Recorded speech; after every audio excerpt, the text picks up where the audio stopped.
My name's Dr. Colin Robertson and I'm an exercise and nutrition scientist. I've spent the past 28 years working in high performance sport. I've worked across 4 Olympic cycles, supporting athletes who competed at Beijing, London, Rio, Tokyo. I've worked in international and national rugby, premiership football, and I'm an environmental physiologist. So I've supported people who've climbed Everest, rowed across the Atlantic Ocean, taken on marathons across the Sahara Desert, trekked to the North Pole. And I've also got a clinical exercise physiology background. So I've supported the rehabilitation and the treatment of people who are undergoing care for cancer, cardiovascular disease, pulmonary conditions, and anything that would typically take a person into a hospital environment. But today, I'm the Chief Product Officer for Zinzino. And that's a journey that really started about 2 years ago, April 2020, when at that time I was working as a researcher as a part of a health strategy, a national health strategy, which actually informed the city's change in diabetes global health strategy also.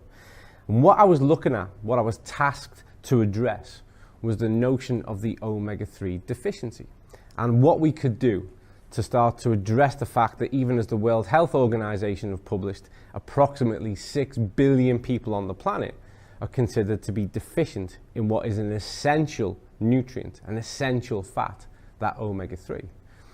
And I'd diligently gone through the research and looked at what could be the solution to this problem. The obvious solution is that every single person eats more fatty fish, but there is a problem with that. It has to be line-caught, fresh, fatty fish in order for it to be nutrient dense enough to hit the kind of values we need to make sure a person is sufficiently primed with those essential marine omega-3s. The second obvious thing would be to say, well, let's look at the fish oil industry. It's well established, it's global, and that would make sense. But sadly, there was a Cochrane study, a meta-analysis, high-impact peer-reviewed research article 2018, that concluded that the fish oil industry, fish oil itself, simply didn't bring about enough of a change. It was failing in its task. And so as I was preparing this document and I was starting to scratch my head and wonder, well, what is the solution to this? A phone call came through. And it's really rare when I'm working on something, in my study, working away on a task, that I'll answer a call. But this was an old friend of mine, someone who at that time was very high up in an American clothing brand called Under Armour. And we went back a long way, and he gave me a call. And so I answered it. I was looking for a distraction.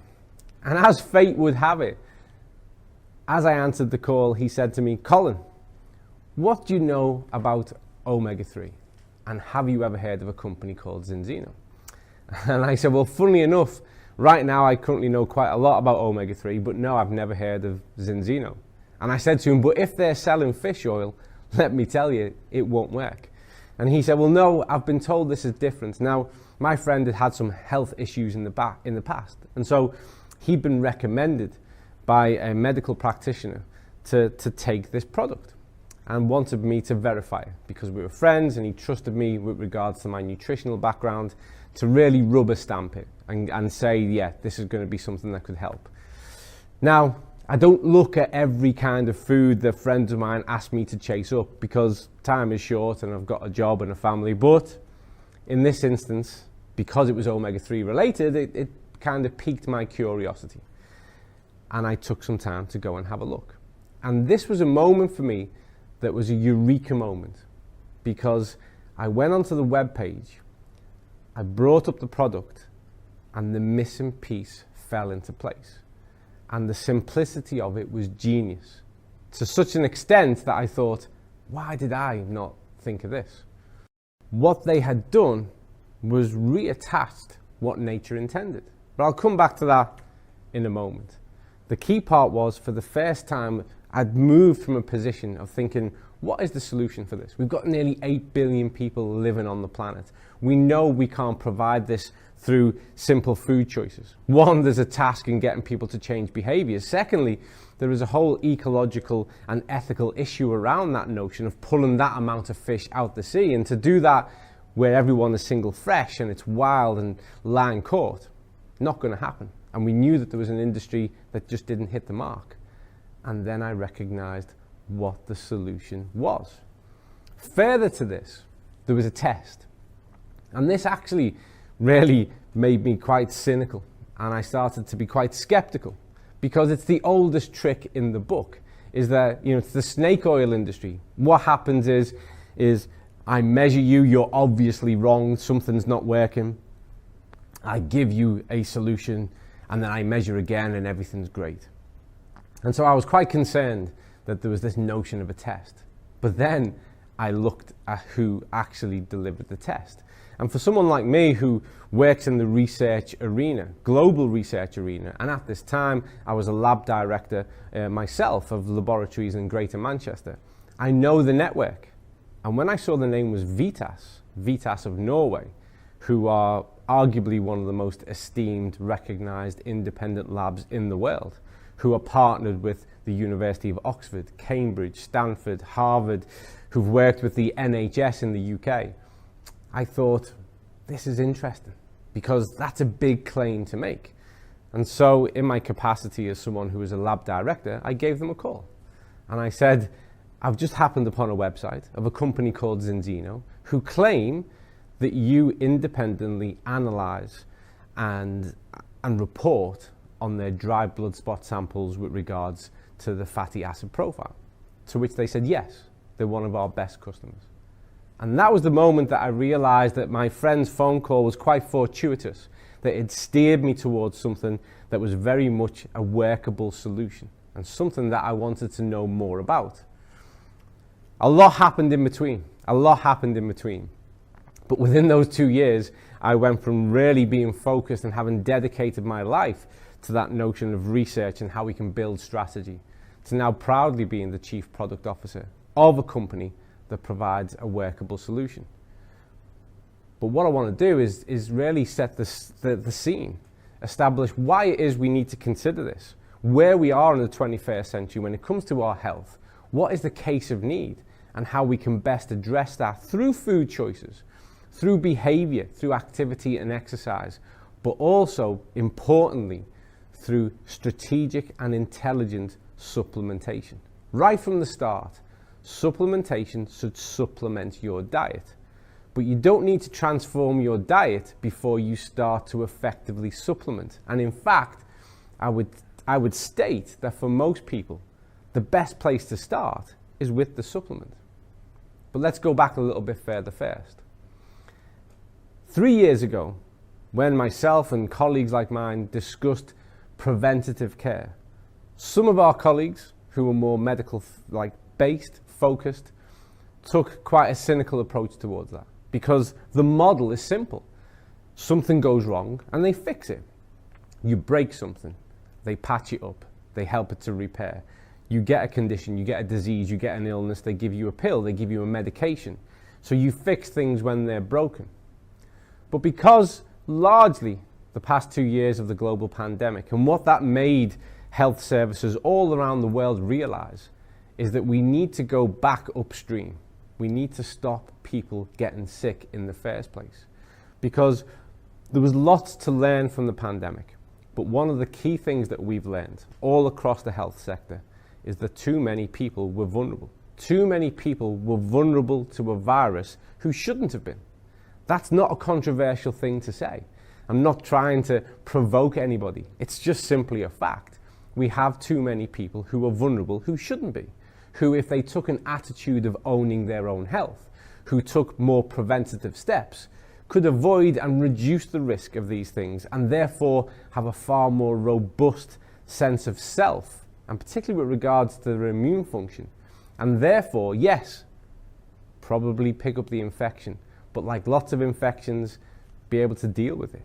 Maybe have a few days where they don't feel great, but then move back on. And that's how the majority of people should have been. We shouldn't have had so many people at risk. And so now preventative health and preventative measures are top line concern for medical boards everywhere. We've learned from the pandemic. We need to do things differently.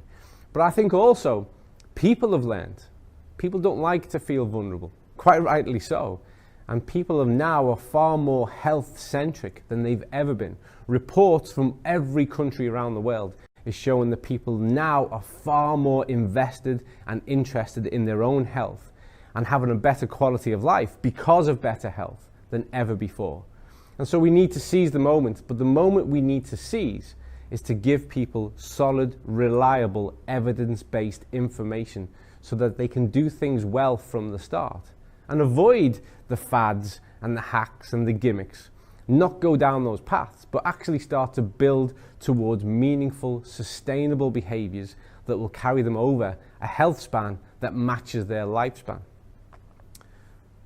But let's go back a step further, because what we have currently is a lot of people in the world living with compromised immune function.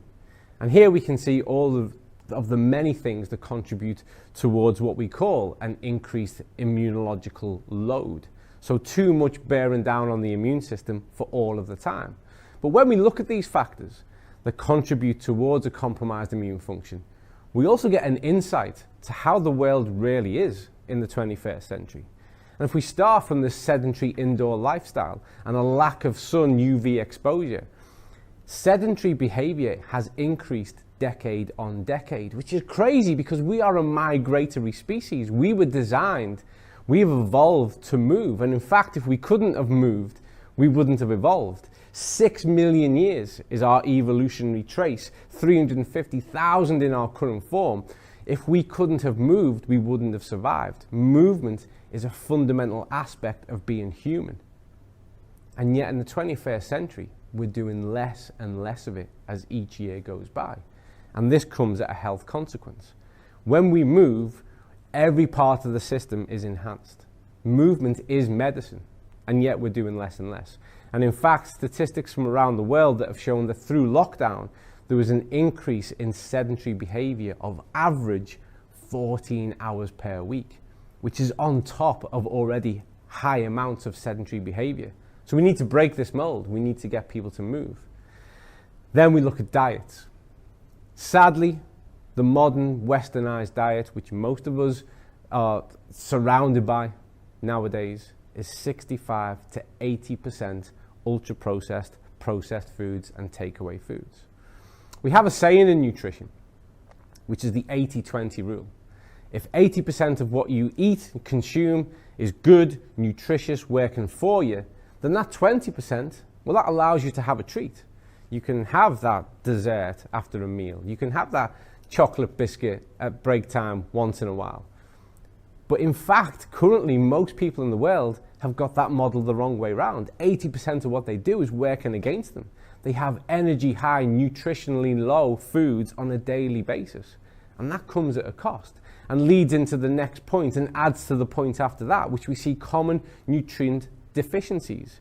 So in a time of food wealth, billions of people, when we're analysed, have nutritional deficiencies. That doesn't add up. That doesn't make sense. But it does in reality, because we know that diets are low in vegetables and fruit, and therefore low in minerals and vitamins. And so we have this complex issue of massive amounts of food availability, but most of what people consume only provides energy and comes at a different type of health cost. Chronic stress. The world is a stressful place, and we're not going to delve into that in this presentation. But not just what's happening globally, the big things that move around us. Life in the 21st century is challenging. It's fast-paced. We're constantly on the go. There is always something demanding our attention. There are standards in place, the way in which we work, the way in which we engage. There are multiple levels that add stress to our day. And this has a knock-on consequence to sleep disturbances. Sleep disturbances and deprivation was kind of one of the pandemics before the pandemic. Year on year, people reporting less and less sleep and less quality of sleep. You are a diurnal species. You are designed to function throughout the day and sleep at night. Sleep is a huge component of who and what you are. When we sleep, the body repairs itself, it remolds itself, we commit things to memory. It has cognitive as well as biological benefits, and it makes us come new the next day. And when we compromise that, we are literally compromising who we are the next day, day in, day out. And this comes at a great health cost once we've been in this cycle for too long. Alcohol consumption It's the #1 used recreational drug in the world. Every single study that has investigated alcohol consumption has concluded that no matter how little you have, a reduction always improves health. But let's remember, life is short, it's a short ride, and we need to add joy to the experience.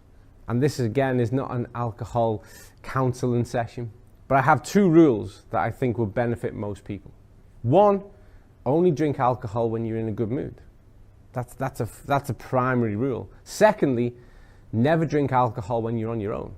If you live by those 2 rules, you're probably going to have a healthier relationship with alcohol, and it will add to the joy of the experience of being alive rather than detract. And the third part I'd say about alcohol is that greater minds than ours have looked into those glasses and bottles and looked for answers and never found any. It's not the place if you've got troubles. So stick to the first 2 rules, only when you're happy and only when you're with friends or family. Age, sadly, is always working against us. As we age, once we reach full maturation, which is approximately age 21, then we start the aging process. Cellular turnover starts very gradually to reduce down.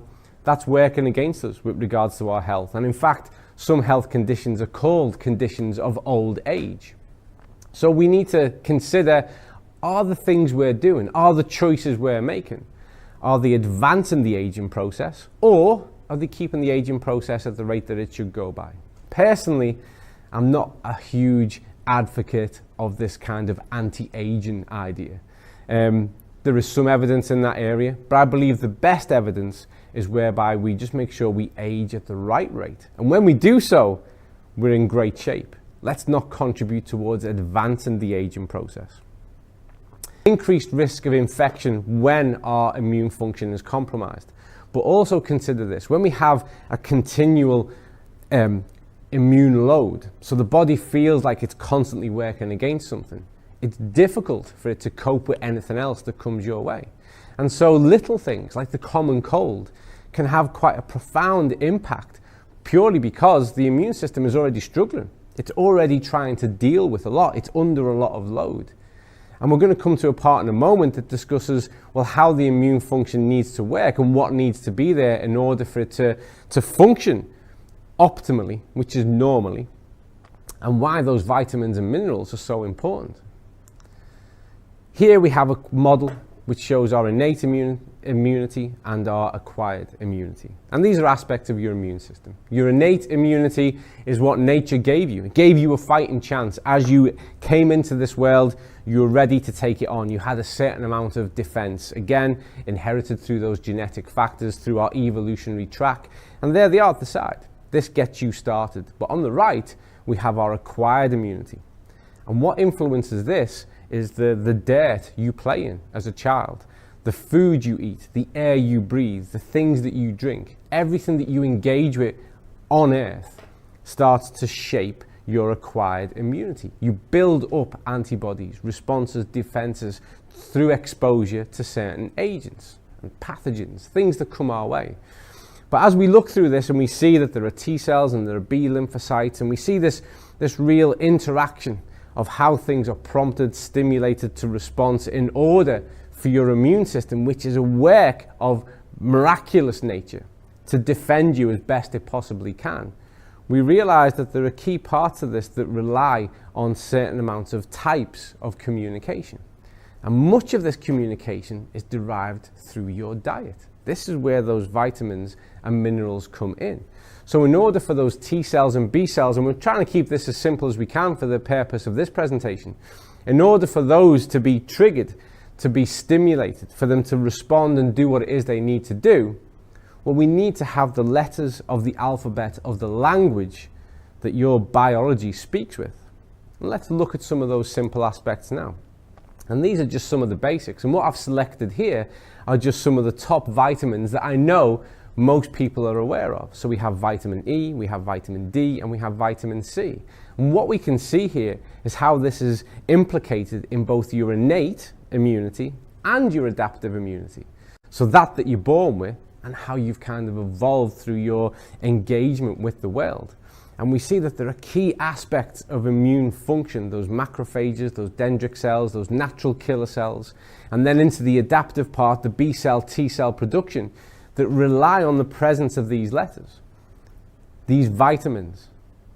Imagine if I asked you to write a novel. Imagine if I asked you to write the story of your life, but you're not allowed to use any word that has the letter E, D, or C in it. How is that going to limit your choice? How is that going to limit your power of communication? But let's add some more vitamins in there. Let's say you can't use words with the letter K. You can't use words with the letter A. You can't use words with the letter B. How many words are you left with that you can communicate with? And this is what happens when we have nutritional deficiencies. Key components of your body's communication system are missing, and so things don't happen. They either are compromised in how they happen, or they don't happen at all. And this is really when we start to look at why nutrition is such an important component of immune function. Your immunity, the quality of your immunity, is directly linked to the quality of your diet, ensuring that it is nutritionally served so that you have sufficient amounts to support the normal function of your immune system. It's critical, it's key, but sadly, too much of the conversation around food for the past 80 years has centered on calories, purely considering the energy content and requirements and makeup of a food source, which has a place for sure, but actually that's second to the quality of the things that we eat. Those nutrients form the communication, not the energy. That's a different need and a different set of demands. And so we see here, if we want B cell and T cell production, and these actually work in a way that's really incredibly clever and intelligent. This is like your early warning system. So when you've encountered a type of virus or an illness or a pathogen once, and the body remembers this, builds up an antibody defense, and then has these cells about to detect them should they occur again, to recognize what's going on and respond accordingly and deal with it. So when they're not there, your defenses are down. You are vulnerable to whatever comes next. You are vulnerable to re-exposure, even to something that you've had before. And so sometimes a person can be exposed to a type of infection, but not actually effectively build up a meaningful antibody response, simply because the language of communication isn't there to make it happen. And this is just the basics. It goes far more in depth than this. But let's have a look at the health consequences of a comprised immune function. This is from the World Health Organization, and the reason why I've included the top 13 and not stopped at the top 10, which is more typical, is because the top 10 includes all those things that I would imagine you would expect to see. So we see all-cause death mortality. We see things like type 2 diabetes.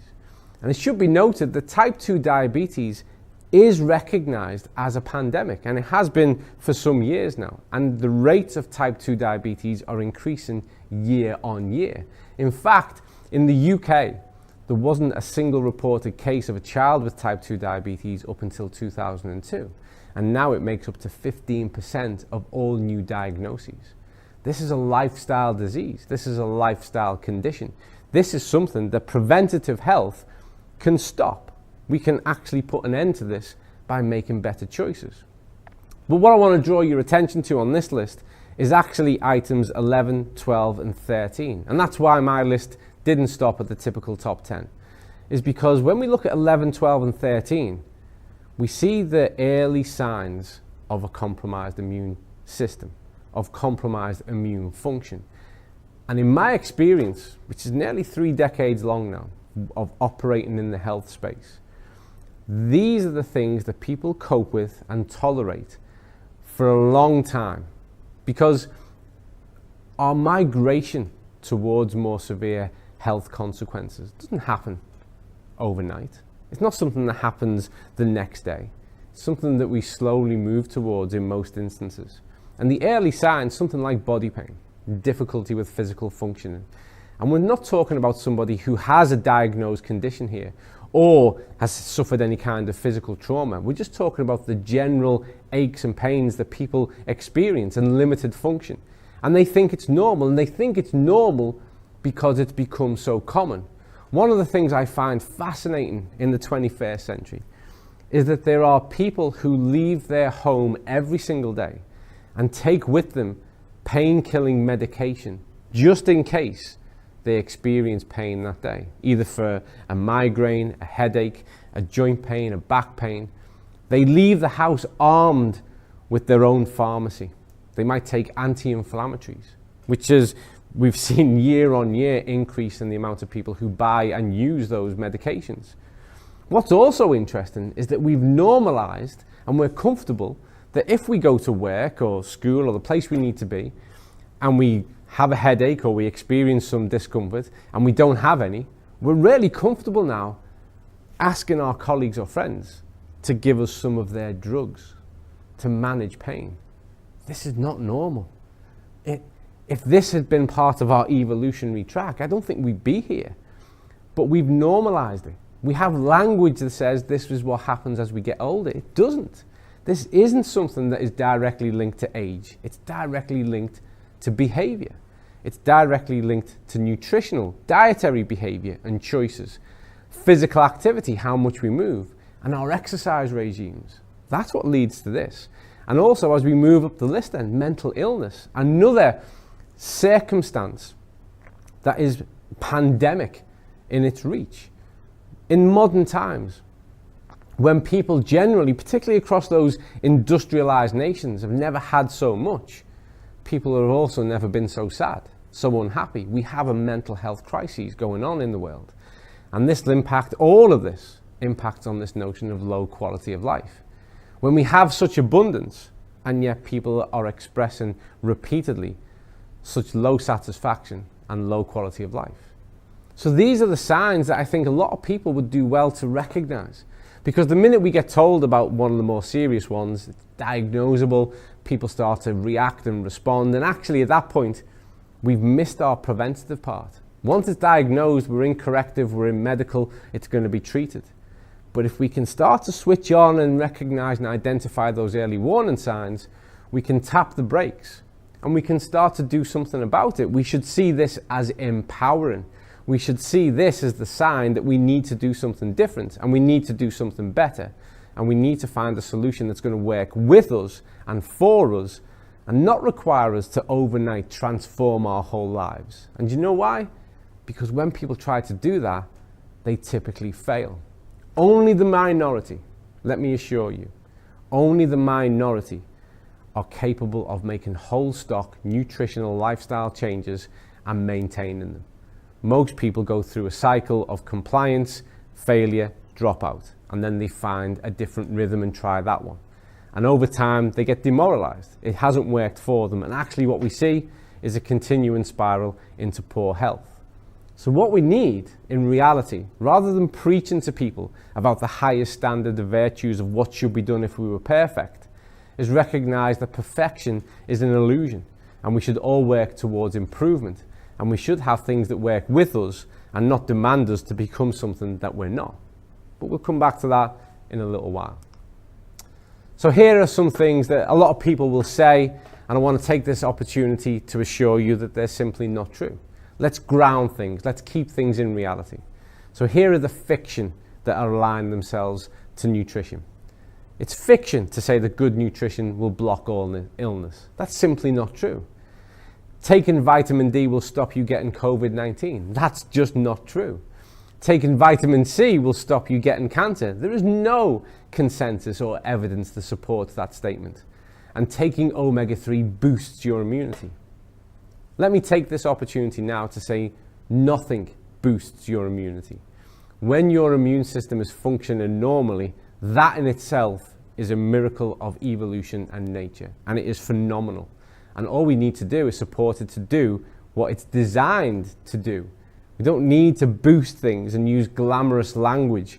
What we need to do is boost the amount of nutrients we have so that it can do its job normally. That's where that language should be used more appropriately. The facts are this: good nutrition helps to prevent non-communicable diseases.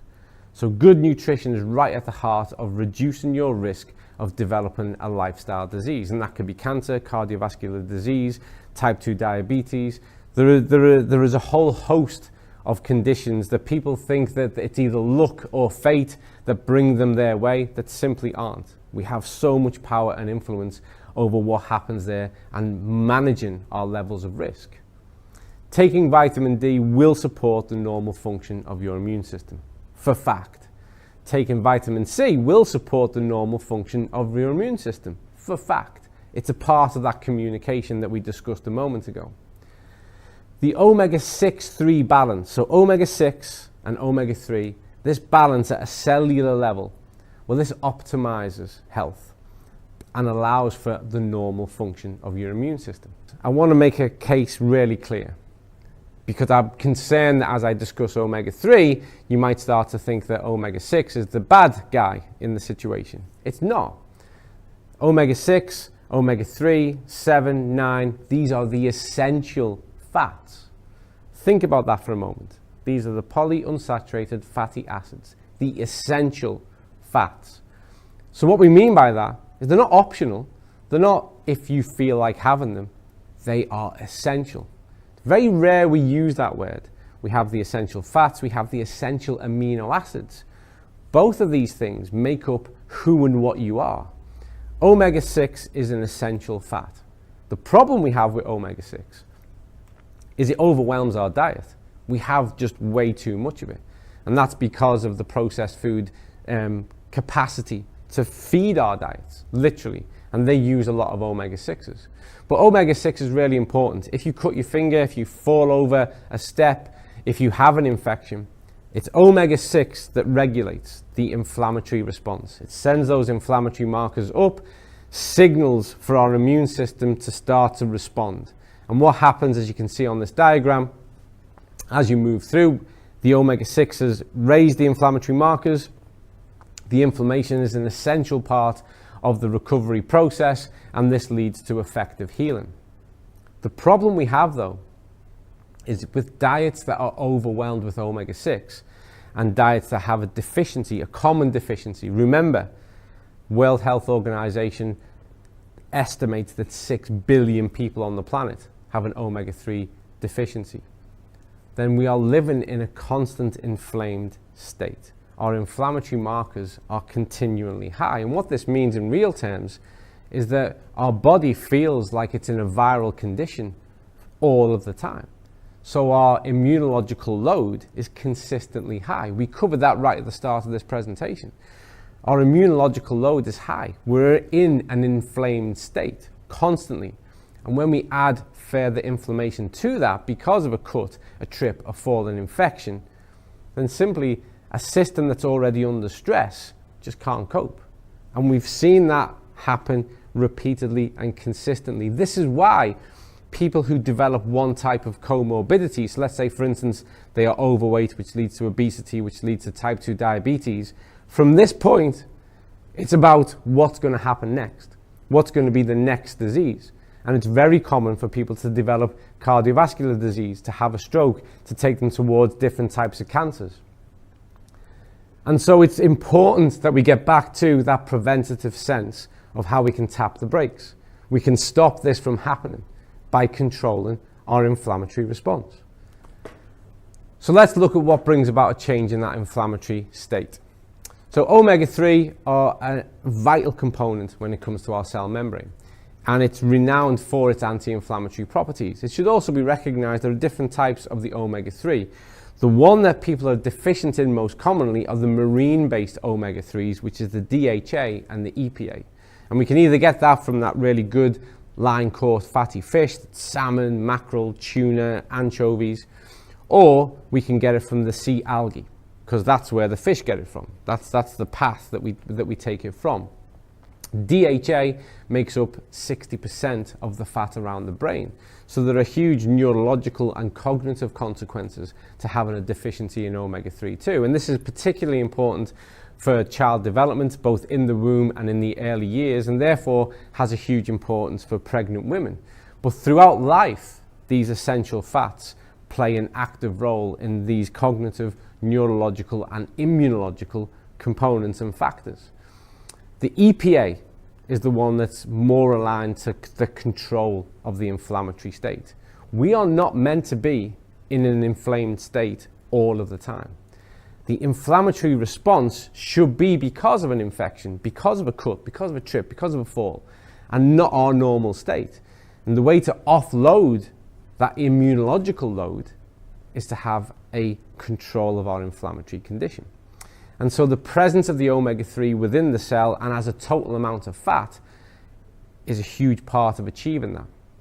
Again, if you go and have a look at the data, and the easy way to access this is through the World Health Organization pages, you will see that the total fats that make you up, if they are above 8%, 8 to 10% of that is the omega-3, then you are in the lowest risk category for the development of a non-communicable disease. Your inflammatory markers are low. The state of your cell is optimized. This is really, really important because a healthy cell, and remember, that's what you are. You are a collection of billions of cells. That makes up who and what you are in this lifetime. If you're not right at a cellular level, you're not right at any level, because that's what you're made of. So a healthy cell, it's malleable, it's dynamic, it's fluid, nutrients can get in and toxins can get out. A bit like how we should be. We should be able to get nutrients in and toxins out effectively. Sadly, that's not often the case. But that's certainly how the cell should function. And when omega-3 is present within the cell, and when we have the right ratio, which I'll come to in a moment, of omega-6 and omega-3, that's how the cell is, and that's how it functions, and that's how it performs. And those inflammatory markers, those inflammatory cytokines, they are low. They are kept at bay. So that when called upon to trigger a response, omega-6 can do its job. So it's really important from the context and the perspective of ensuring that the very stuff you're made of is in the best condition it can be in. When we look at this ratio, and we need to talk about this more, because within the cell, we need to have less than 4 to 1, omega-6 to omega-3. Ideally, less than 3 to 1, to really start to optimize cellular health. We want to be beneath that 3 to 1. But when we take analysis from all over the world, and you'll see this writ large across the research, on average, you'll see across Western Europe, you'll see 14, 15 to 1, omega-6 to 3, which is indicative of a pro-inflammatory state. These individuals are inflamed, and we see this in above 97% of the population. In areas of the US, we consistently see 25 to 1. And we see variation all across the globe, some better, some worse. But the average that we see is around about 14, 15 to 1. So the average person, if such a thing exists, is in a pro-inflammatory state for most of their life, because this ratio is wrong. They simply get too much omega-6 through the diet and nowhere near enough of the omega-3. That's at the cellular level.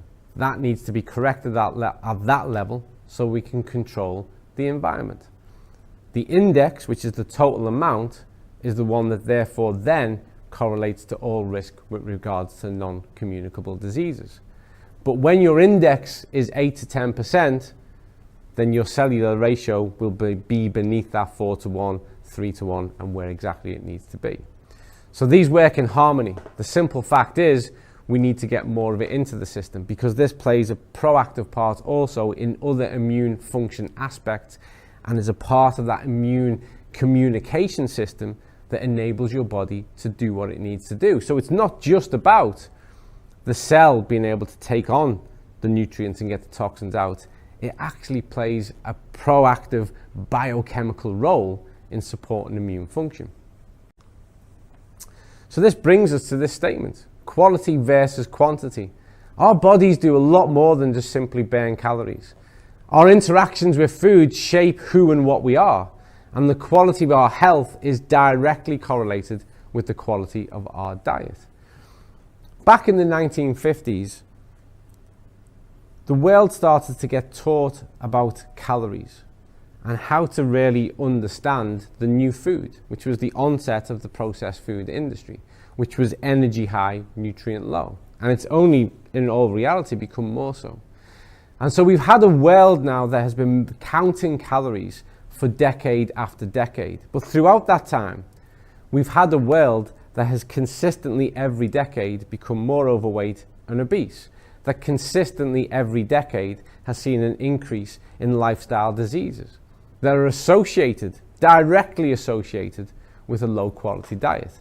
And this is despite our advances technologically, scientifically, medically, through what we can detect. Despite all of that, global societies are getting sicker, decade on decade.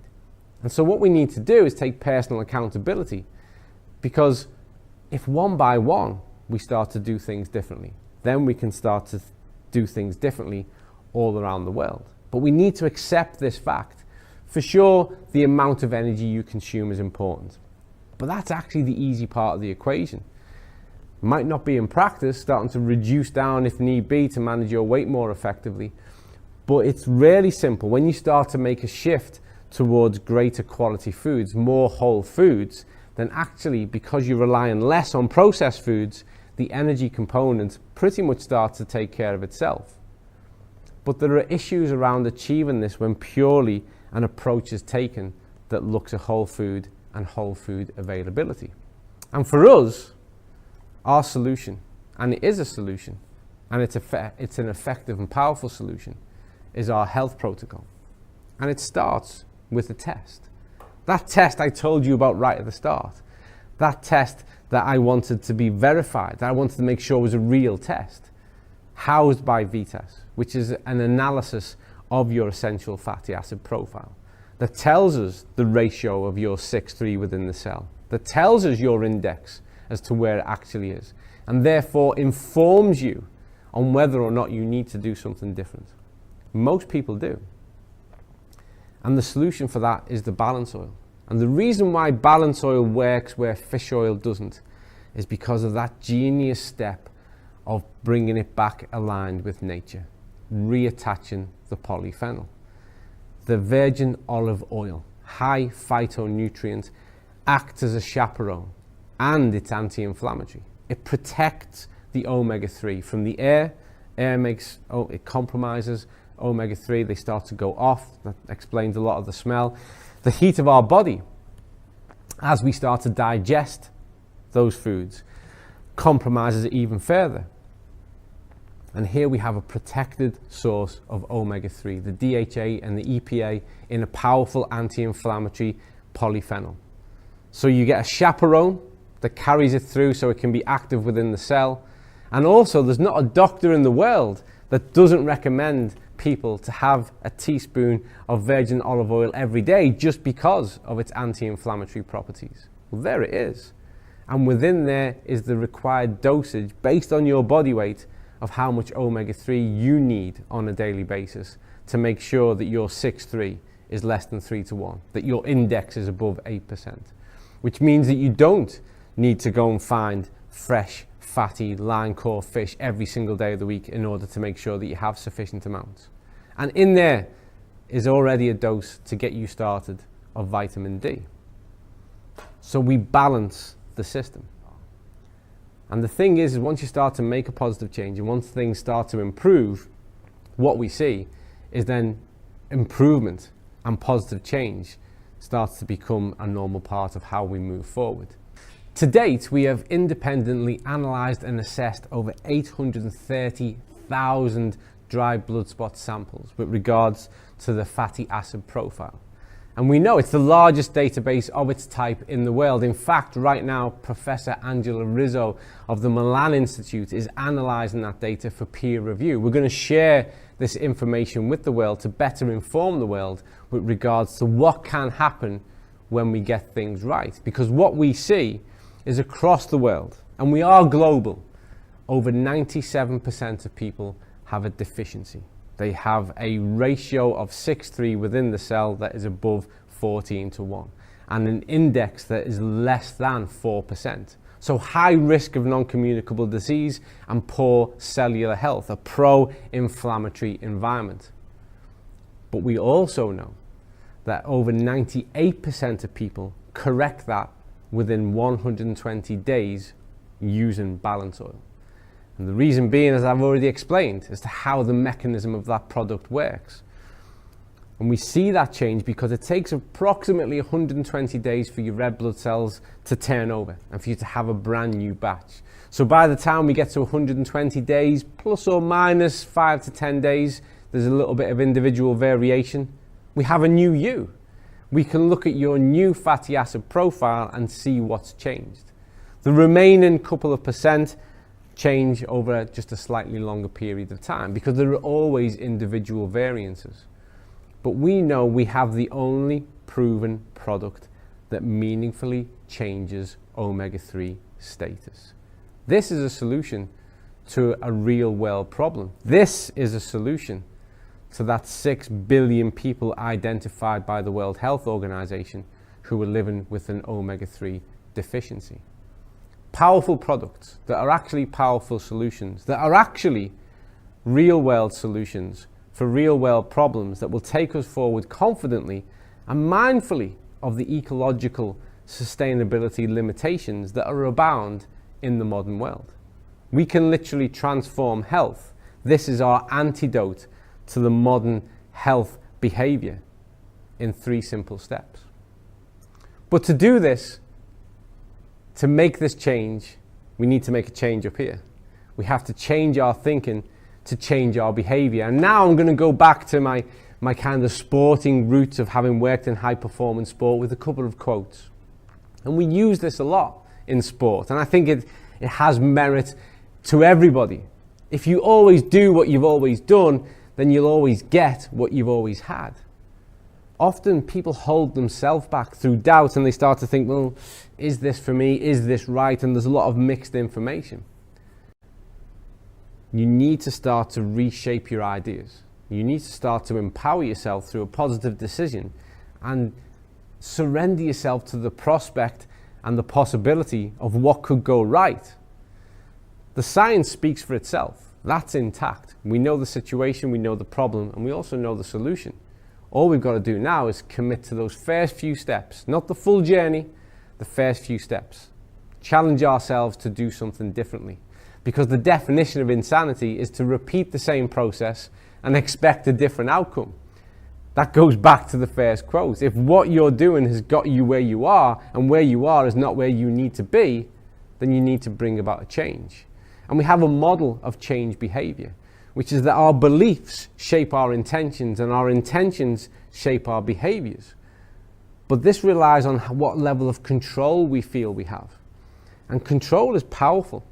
And for somebody to say, I don't have the control to buy fresh, fatty fish every single day and make that a feature of my diet, of how I behave every single day, either because of budget issues, because of access issues, and because the reality is it's hard to access that type of quality of fish. Well, you might therefore recognize that you have control over a different approach. And this is where supplementation, and remember, supplementation should supplement the diet, not replace it. But this is where it comes into its own. This is where you can intelligently supplement to make a positive change.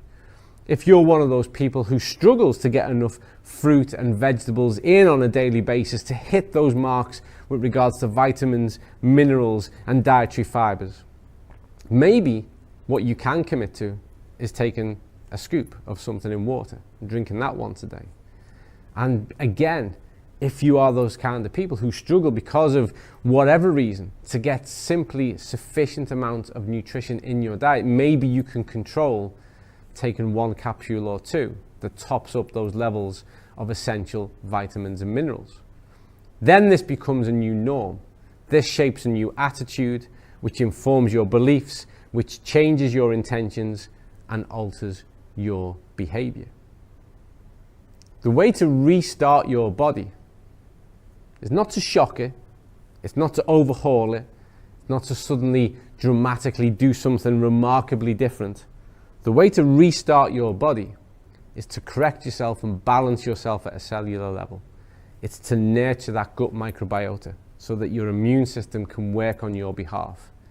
And the way to restart your body is to give it the alphabet of the language it needs to speak so it can start to speak better for you.